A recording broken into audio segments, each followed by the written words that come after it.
That's why you have eyes on vision on the quarterback. Here's Love. Wide open. He's got Kraft. Tight ends running with stiff arm. Kraft scored the distance. Outside. Second and goal. It's to Kraft. Kraft fighting for it. Did he get in? They're going to mark him down. Going to mark him down at the 1.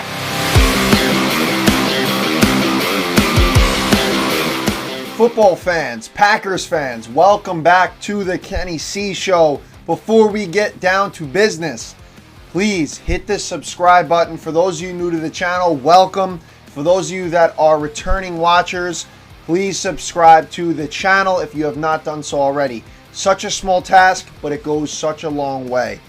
All right, the Green Bay Packers pull out a gritty, not so pretty win in LA on the road against the Rams.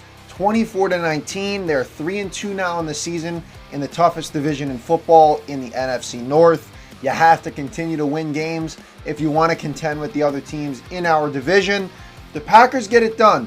Matt LaFleur, 5-0 against Sean McVay. Pretty damn dominant. In this game, the Packers did not look dominant. I'm going to get into the positives and the negatives from this game. Let's start with the negatives. A lot of people say, what do you want, the good news or the bad news? People tend to go, give me the good news first. I'm going to give you the bad news first, the negatives in this game. All too often through 5 weeks, we have seen this Packers offense struggle on key drives. The way that they have struggled, it's been taking a penalty, drops by the wide receivers, and negative yardage. Perfect prime example was the Packers' third to last drive of the game. You had 2 false start penalties on that drive. You had 2 incompletions, and you had a check down screen or a screen pass to Emmanuel Wilson that went for -9 yards. This was with, I believe, definitely less than 5 minutes to go in the game, probably around the 3.5 to 3 minute mark that this drive was, where the Packers could have had a long sustained drive and killed the clock, but instead, that was the outcome. The penalties on offense, they committed, I think, 8 penalties total as a team in this game. It was either 8 or 6, around that range. It might even have been 6. But the point is, the Packers offense has been the culprit of taking the penalties more often than not. This still is a problem. This still needs to be cleaned up. It kills drives. We saw it we've seen it game in and game out this year.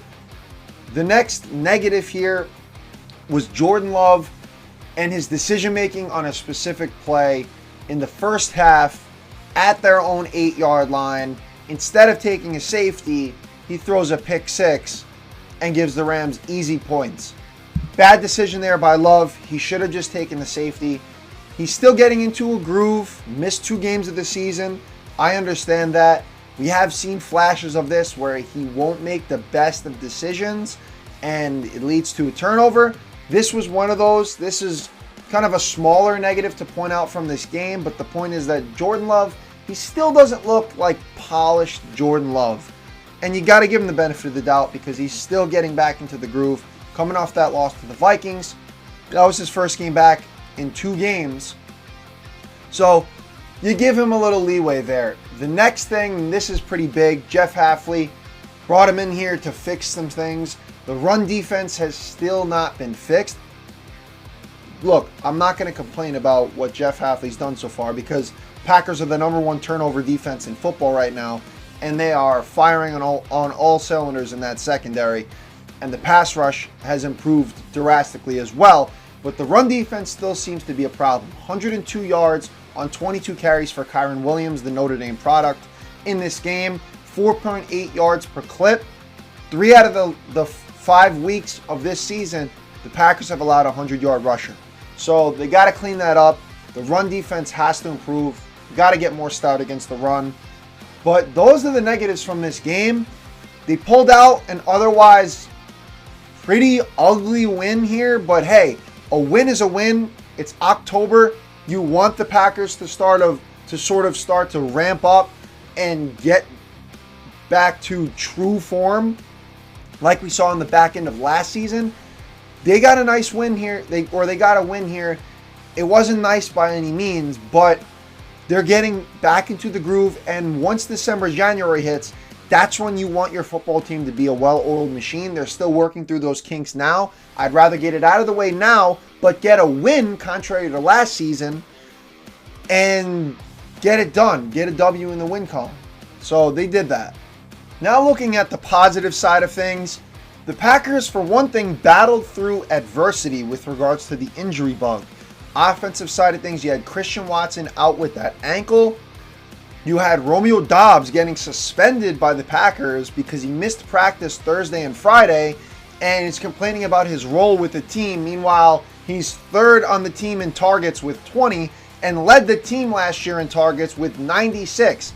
This is a guy that does get immense burn in the offense. It's early on in the season. The Packers are dealing with the Watson injury.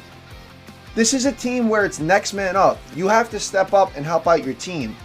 He didn't do that this week because the Packers suspended him because he missed practice. You got to show up for the team. Last year, next man up, youngest receiving core in the league. It was the next man up mentality, game in and game out. Watson dealt with injuries last year. It was Doubs and Reed and Wicks and Bo Melton and Malik Heath. Everybody stepping up, everybody playing that role. Play your role. Doubs didn't do that. The Packers suspended him this week, rightfully so. Defensive side of things, Devontae Wyatt was out with the ankle, and Jair Alexander missed the second straight game, this time with a groin injury. The Packers were still able to escape with this one, but they were down. They were hurting. Elgton Jenkins played through a knee injury in this game. But let's get into it here. The Love-Reed connection is dynamic. One of the best throws that I've seen this season, might even be the best play overall this season, and one of the best catches. On that second drive, Love threw that 53-yard dime with 3 Rams defenders in the area right into the breadbasket of Reed. That was a sick play. And then Jacobs punches it in for a touchdown to really set the tone for the game. But the Love to Reed connection, what a draft by Brian Gutekunst. I mean, the guy clearly knows what he's doing. Reed was a second-round pick out of Michigan State. We all know about Jordan Love in 2020 in the first round. The guy knows how to draft. This connection is special. So for fantasy managers, if you don't have Jaden Reed, you probably should have Jaden Reed. I drafted him in one of my leagues. He is worth it. He's the WR1, the wide receiver 1 in this Green Bay offense. Tucker Kraft, get him some more burn in the offense. 2 touchdowns. These short intermediate routes are working perfectly. It's a good check down for Love as well. I love it. Get this, no pun intended, get this more incorporated into the offense. Tucker Kraft for 2 touchdowns, including that 66-yard yak scamper that he had for 6. That was awesome. Looking at the other side of the ball with the defense stepping up in the second half, especially Xavier McKinney, the best free agency signing of the entire year. This man now has 6 takeaways, which is more than 21 other teams in the National Football League. He had a fumble recovery in this one, and he had his 5th interception in 5 games. First time that it's ever been done since the 1970 merger. Xavier McKinney is a special player. He's worth every single penny, and he's a man on a mission. Absolutely love him. Carl Brooks, the 6th round pick out of Bowling Green in the 2023 draft. You talk again about Gutekunst hitting on picks. Carl Brooks was awesome in this game. He had the pressure that led to the Xavier McKinney pick. He also had a huge 3rd down sack, and he finished with 1.5 sacks in this game. Edgerrin Cooper, the linebacker out of Texas A&M, one of my favorite picks in this draft. I was very high on him going into the draft. I wanted Green Bay to get him. They got him. He came up big with a big sack in the first quarter in the first half. He had a nice sack on 3rd and 16. The best off-the-ball linebacker that the Packers have.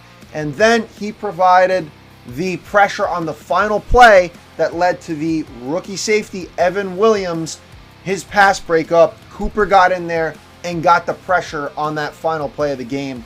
The defense is humming in the secondary, in the pass rush. I'm loving what Jeff Hafley has brought. Just got to clean up that run defense. But these are huge positives here. Xavier McKinney being a dog. Edgerrin Cooper having a really good game. Carl Brooks having a really good game. The pass rush getting there. The offense clicking with the Love Reed connection. And Tucker Kraft, get him more involved because he is a dog. Similar to Robert Tonyan, Big Bobby Tonyan with Aaron Rodgers a couple seasons ago. Tucker Kraft can be that guy. I absolutely love what I'm seeing from him. Got to get him more implemented in the offense as we move forward. Looking ahead here, the Packers got a game against the Arizona Cardinals. They just pulled out a gritty win against their division rival in the 49ers. Not going to be easy going up against James Conner especially, but the Packers are they're getting back into form. They're getting back into the groove. Give me your comments, give me your reactions in the comment section below about what you've seen. Give me your positives, give me your negatives, and subscribe.